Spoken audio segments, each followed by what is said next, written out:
आणि आता मुंबईकरांसाठी अत्यंत महत्त्वाची बातमी। मुंबईतील मध्य, पश्चिम आणि हार्बर रेल्वे मार्गावरील काही स्थानकांची नावं बदलण्यासाठी केंद्र सरकारला शिफारस करणारा ठराव आज विधान परिषदेत मंजूर झालाय। मध्य रेल्वेवरील करिरोड रेल्वे स्थानकाचं नाव लालबाग रेल्वे स्थानक, सँडहर्स्ट रेल्वे स्थानकाचं नाव डोंगरी, तर पश्चिम रेल्वे मार्गावरील मरीन लाईन्स रेल्वे स्थानकाचं नाव मुंबादेवी आणि चर्नी रोड रेल्वे स्थानकाचं नाव किरगाव रेल्वे स्थानक असेल। त्याचप्रमाणे हार्बर रेल्वे मार्गावरील कॉटन ग्रीन रेल्वे स्थानकाचं नाव काळा चौकी असेल,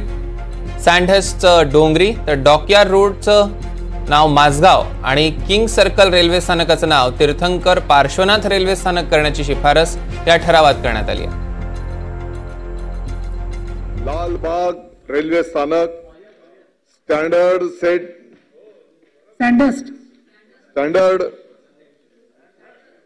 रेल्वे स्थानक,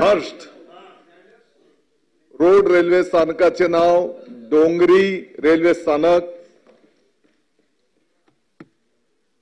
पश्चिम मार्गावरील मरीन लाईन्स रेल्वे स्थानकाचं नाव मुंबादेवी रेल्वे स्थानक, चर्नी रोड रेल्वे स्थानकाचं नाव गिरगाव रेल्वे स्थानक,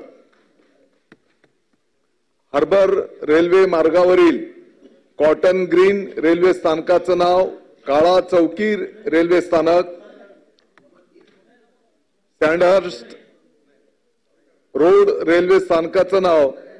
डोंगरी रेल्वे स्थानक, डॉकयार्ड रोड रेल्वे स्थानकाचं नाव माझगाव रेल्वे स्थानक, किंग्स सर्कल रेल्वे स्थानकाचं नाव तीर्थंकर पार्श्वनाथ रेल्वे स्थानक याप्रमाणे बदलण्यात यावे अशी शिफारस महाराष्ट्र विधान परिषद याद्वारे केंद्र शासनास करीत आहे। तर रेल्वे स्टेशन्सची नेमकी आत्ताची नावं काय आहेत आणि बदलून त्याची नवी नावं काय असू शकतात एकदा ग्राफिक्सच्या माध्यमातून पाहून घेऊया। आताचं नाव करिरोड, नवीन नाव असेल लालबाग, तर सँडहर्स्ट रोड डोंगरी हे नाव असू शकतं, मरीन लाईन्स जे आताचं रेल्वे स्टेशन आहे मुंबादेवी या नवीन नावानं ओळखलं जाईल, तर चर्नी रोड